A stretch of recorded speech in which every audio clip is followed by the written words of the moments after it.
नमस्कार, welcome to अर्चनाज easy recipes. आज आपण एक व्हेजिटेरियन थाळी बनवणार आहोत आणि त्याच्यामध्ये अगदी वेगळ्या आणि युनिक रेसिपीज आहेत, पण त्या सगळ्या रेसिपीज ह्या इन्स्टंट होणाऱ्या आहेत.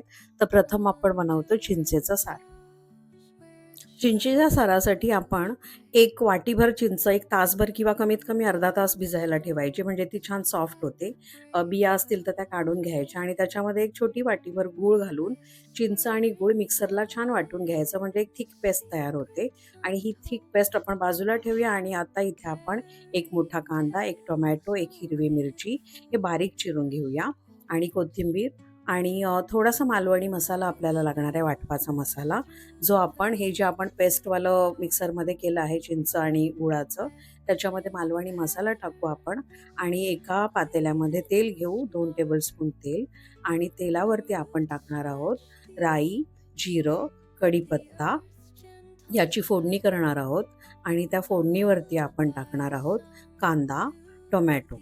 आणि हे टाकल्यावर त्याच्यामध्ये आपण 1 टीस्पून तिखट म्हणजे लाल मिरची पावडर, थोडंसं हिंग, अर्धा टीस्पून आपली हळद टाकणार आहोत. आणि हे छान मिक्स करायचं.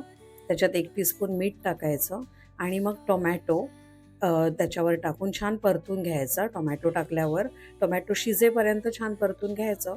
टोमॅटो थोडा सॉफ्ट झाला की आपलं जे मालवणी वाटण आणि चिंच गूळ ह्याचं मिश्रण जे तयार केलं आहे मिक्सरच्या भांड्यात, तर ते आपण ह्यावर ओतायचं. आणि ते ओतल्यानंतर त्याच्यामध्ये जशी आपल्याला कन्सिस्टन्सी हवी आहे, म्हणजे कुणाला अगदी पातळ आवडतं, कुणाला थोडं थिक आवडतं, तर त्याप्रमाणे ॲड ऑन करायचं पाणी. आणि उकळी फुटली की फक्त कोथिंबीर ॲड करायची आणि आपलं हे इन्स्टंट आणि इझीवालं चिंचेचं सार झालं आहे रेडी. हे चवीला खूप छान असतं, अगदी आंबट गोड, खूप सुंदर लागतं. तर हे खूप इन्स्टंट होतं, नक्की ट्राय करा. आता आपण झटपट कारल्याची भाजी करणार आहोत. ही 1/2 किलो कारली आहेत. त्यातल्या बिया काढून ते बारीक चिरून घ्यायची कारली. आणि हे काही खूप वेळ ठेवायचं वगैरे नाही आहे. ही चिरल्यानंतर ह्याच्यामध्ये एक एक टीस्पून मीठ घालायचं. आणि मीठ आणि ही चिरलेली कारली छान कालवून घ्यायची. खूप वेळ ठेवायचं नाही. आणि ही काय कमी गोड वगैरे नाही, व्यवस्थित म्हणजे ती कडू लागत नाही असं नाही आहे की कडवटपणा असतो. ज्यांना खरं कारलं आवडतं त्यांना ही भाजी नक्की आवडेल, की इन्स्टंट होते पण आणि चव पण खूप छान लागते. तर आपण ही कारली चिरल्यानंतर एक एक चमचा मीठ म्हणजे 1 टीस्पून मीठ घालून ती छान कालवून घ्यायची. आणि मग आपल्या कढईमध्ये थोडंसं जास्त तेल घ्यायचं, म्हणजे जर नेहमी आपण 1 चमचा वापरत असू तर ह्या भाजीसाठी 2 चमचे वापरायचे. तर इथेही मी 2 टेबलस्पून तेल घेणार आहे. आणि त्या तेलावरती डायरेक्ट म्हणजे हे जे आपण कालवलेलं कारलं आणि मिठाचं मिश्रण आहे ते डायरेक्ट त्या तेलावर टाकायचं. आणि मग जसं आपण भेंडी परततो तसं कारलीही परतून परतून अगदी 10व्या मिनिटाला, म्हणजे कारल्याचे स्लाईस अगदी थिन केले असतील तर पटकन शिजते. तर ही कारल्याची भाजी झाली आपली रेडी. आता आपण वांग्याचे काप करतोय, तर ह्या कापासाठी आपण भरताचं जे मोठं वांगं येतं ते वांगं घेतलं आणि त्याचे अगदी पातळ नाही, थोडं मध्यम जाडीचे काप करून पाण्यात ठेवायचे. पाण्यात नाही ठेवले तर काळे पडू शकतात. आणि मग ह्याला फ्राय करायसाठी शॅलो फ्राय करणार आहोत. तर माशांचा जो मसाला असतो तोच मसाला वापरायचा आहे. तर त्यासाठी आपल्याला लागणार आहे की एक एक वाटी जर तुमचा रवा असेल, बारीक रवाही चालेल, जाडाही चालेल, तर 1 वाटी रव्यामध्ये आपण टाकणार आहोत दुप्पट म्हणजे 2 वाटी तांदळाचं पीठ. आणि तिखट जसं तुम्हाला हवं तसं की ते कमी जास्त करू शकता. तर इथे आपण 2 चमचे लाल तिखट घेतलं आहे, 1 चमचा हळद, 1 चमचा मीठ. हे सगळं मिश्रण छान कालवून घ्यायचं, म्हणजे हे आपलं कोटिंगचं आहे वरचं. हे कालवून घ्यायचं आणि एका दुसऱ्या डिशमध्ये, म्हणजे सगळं भिजू नये म्हणून एका दुसऱ्या डिशमध्ये आपण ह्या मिश्रणातलं थोडंसं चमच्याने काढून आपले जे भिजायला आपण काप ठेवले आहेत वांग्याचे, त्याला दोन्ही साईडने छान व्यवस्थित कोट करून घ्यायचं. आणि तवा तापायला ठेवून त्यावर छान तेल टाकून हे जसं आपण मासे शॅलो फ्राय करतो त्याप्रमाणे हे रांगेत तव्यावरती वांग्याचे काप लावायचे आणि दोन्ही साईडने खरपूस भाजून घ्यायचे. खूप इन्स्टंट होतात, कारण भरताचं वांगं हे खूप सॉफ्ट असतं, पटकन शिजतं. तर आणि आता श्रावणात जे नॉनव्हेज खात नाही त्यांना ते एक सॅटिस्फॅक्शन मिळतं की काहीतरी आपण फिशसारखं शॅलो फ्राय खाल्लं आहे म्हणून.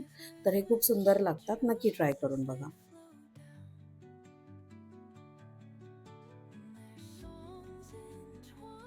इथे आपण काल अळूवड्या केल्या होत्या. त्यातला थोडा एक उंडा राहिला होता, जो फ्रिजमध्ये ठेवला होता. तर हे अळूवड्यांचं हे असं असतं, की उरलेला उंडा आपण अगदी 3-4 दिवस ठेवू शकतो. तर त्याचे काप करून शॅलो फ्राय करून घेतले आहेत, की जे आपल्याला कधीही म्हणजे डब्याला वगैरे सुद्धा करू शकतो इन्स्टंट. म्हणजे आधी उंडा उकडून ठेवल्यावर करू शकतो. आणि आता हे उरलेले वांग्याचे काप जे आहेत, ते सुद्धा आपण सगळे तळून घेऊया. आता इथे आपला बाकीचा स्वयंपाक रेडी झाला आहे. भात वगैरे पण कुकरला लावलाय.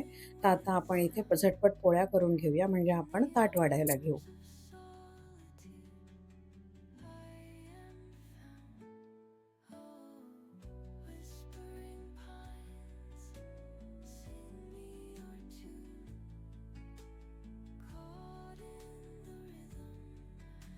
आता सर्व स्वयंपाक झाला. आपण ताट वाढू. तर ही आपली कारल्याची भाजी छान परतलेली आणि वांग्याचे काप आणि सोबतच आपल्या अळूवड्या, शालो फ्राय केलेल्या अळूवड्या. आणि हे पहा आपलं हे आजचं USP चिंचेचं सार खूप सुंदर लागतं आणि हे असं देखील आपण पिऊ शकतो आणि भाताबरोबर पण छान लागतं. खूप पावसाळ्यातनं वगैरे गरम गरम प्यायला पण छान लागतं. तर त्यासोबत आपण आता वाढू भात आणि भातासोबत आपल्या केलेल्या गरमागरम पोळ्या. तर तुम्ही देखील नक्की हे सर्व पदार्थ ट्राय करा आणि खूप ही थाळी पण ट्राय करू शकता तुम्ही.